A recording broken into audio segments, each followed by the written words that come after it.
It's hard to stop a train.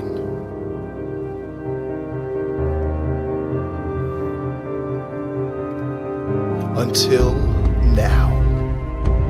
This December, Ryan Edrington, Ben Guzzardi, and the critically acclaimed Paul Krug bring you the greatest project ever seen in the ECE department. Ever. The Collegiate Times calls it the most innovative project of the year. Lone Jones and Lineberry give it an A+. Now, trains everywhere. Beware. You are stoppable.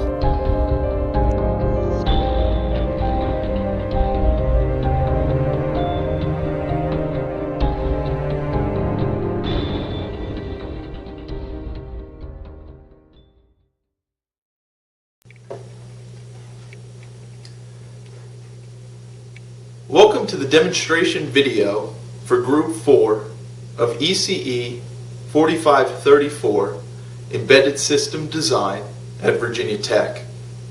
Group 4 is comprised of Ben Guzzardi, who worked on e-ink display and Bluetooth transmission, Ryan Edrington, who worked on Spartan board code and communication with the trains and track, and myself, Paul Krug, who worked on hardware design and software for the PIC. For our project, we needed to create an energy-efficient train remote controller. As per the requirements, 3 criteria needed to be met. First, energy efficiency, which we were able to obtain by using an e-ink prototyping kit, which provided for extended battery life. Secondly, wireless communication, which we were able to get using the Bluetooth protocol. And lastly, the ability to control multiple trains on multiple tracks. As a team, we were successful in completing all of these criteria.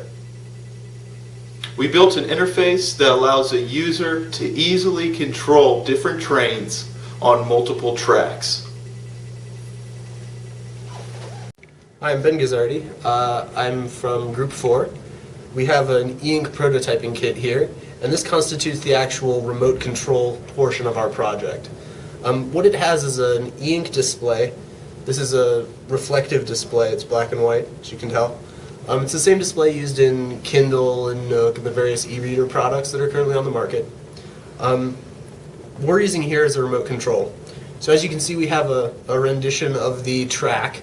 This is crudely drawn by me and a wireless mouse, and it's got these two arrows for the switches, and 2 trains here to represent the trains on the track that we can control remotely. The trains have 3 different speeds as well as emergency stop, and the switches on the track, when pressed, will rotate to indicate the new state of the switch, either thrown or closed. It communicates with the actual LocoNet adapter and the rest of our project over Bluetooth through this antenna right here. The Bluetooth messages are all 1 byte long. We transmit them as soon as you press the corresponding icons on the display. We currently don't gracefully recover when we lose signal, but other than that, everything works. It's fairly responsive, and we can indicate the state of the train direction forward and reverse. The trains will actually flip around, little icons will, when they reverse. We can control 2 trains. We can control as many switches as we'd like. We're working on another track that will do 4 switches. That's pretty much the remote control aspect. It's got lithium batteries, and it will actually work wirelessly. This is our custom PCB, which was designed using CADsoft's Eagle program. This board has connections to debug and program the PIC, a connection to the train bus, and to the Spartan board. The other main components include the Bluetooth module, which allows for communication between this board and the e-ink display. It has a reset switch, LEDs for debugging, and of course, the heart of the board, the PIC. All components were soldered on using NASA's work and safety guidelines. From a software perspective, this board is the slave, and the Spartan board is the master. When data is received into this Bluetooth module, it is put into a message queue and awaits for a request from the Spartan board. Once it receives that request, it transfers the data to the Spartan, where then it is used to control the trains. So once I receive the Bluetooth messages from the e-ink display, the Bluetooth passes the data into the UART pins of the PIC. The PIC then sends the data it receives into a message queue. The message queue then passes the information through I2C to the Spartan. Spartan converts the messages into LocalNet messages and sends it back out the I2C to another device, the LocalNet board. The LocalNet board then passes it along to the UART, which sends it out the LocalNet board to the trains, the DCS-50 that actually controls it. Now, one thing I'm going to show you here is that actually how we acquire the trains. The first train is acquired automatically, so as soon as I reset the code, it'll acquire, and the light will come on showing us that the first train has acquired. So now the first train is acquired. Now, to acquire the second train, we use the Spartan. We hit this button right here, and the second train acquires. Now that both trains are acquired, we can control them any way we like with the e-ink display. The DCS-50 is the stock control panel for our train track. It allows a user to control train speed, direction, whether it be forward or backward, and switches. Our design has taken this control panel and simplified it with a nice user interface, which allows any user to simply control any aspect of the trains or track.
Oh my God. Not good with one. If I had a meeting right there, I'd drive.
To prove that we built a robust and flexible program, we have set up 2 new train engines on a separate track.